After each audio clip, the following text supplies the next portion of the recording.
এক নিঝুম রাত, স্টেডিয়ামে লাখো মানুষের গর্জন, লাইট, ক্যামেরা আর গ্ল্যামারের তীব্র ঝলকানি। কিন্তু সেই আলোর নিচে যদি থাকে এক অতল অন্ধকার। আসসালামু আলাইকুম। আজ উন্মোচন সিনে ক্যাফেতে আমরা এমন এক মেগা স্টারের গল্প বলবো যার অ্যানিমেশন টিজার অর্মাপের রেশ কাটতে না কাটতেই গত 5 মে মুক্তি পেয়েছে শাকিব খানের রকস্টারের অফিসিয়াল টিজার। মাত্র 80 সেকেন্ডের এই টিজারটি রীতিমতো সোশ্যাল মিডিয়ায় ঝড় তুলেছে। মুক্তির প্রথম দিনেই এটি শুধু বাংলাদেশে নয়, একযোগে বিশ্বের 10টি দেশে ইউটিউব ট্রেন্ডিংয়ে জায়গা করে নিয়েছে। সৌদি আরবে এটি 1 নম্বরে ট্রেন্ড করছে।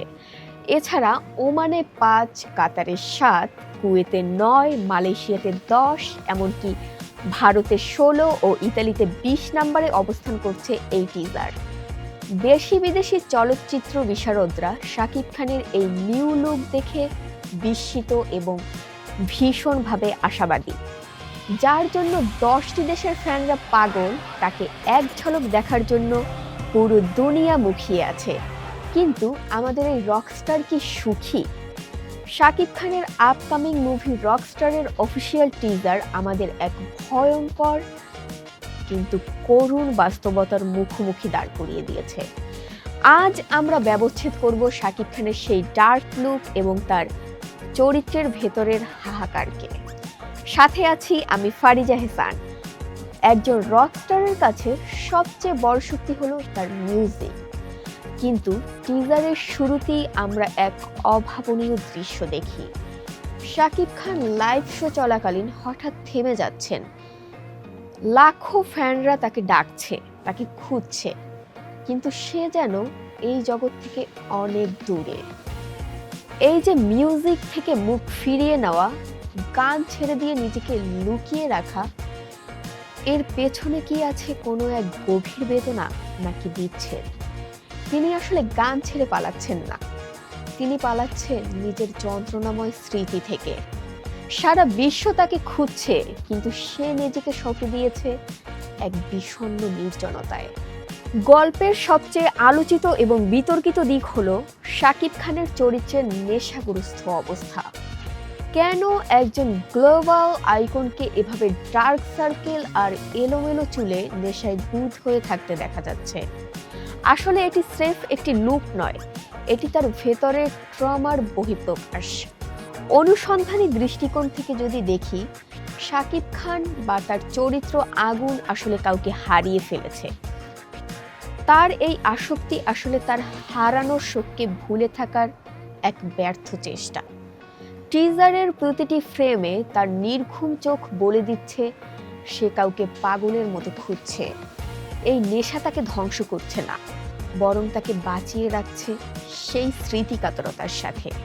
পুরো টিজারে শাকিব খানের মুখে মাত্র একটি সংলাপ শোনা যায়, কিন্তু সেই একটি সংলাপেই যেন লুকিয়ে আছে তার চরিত্রের সব হাহাকার।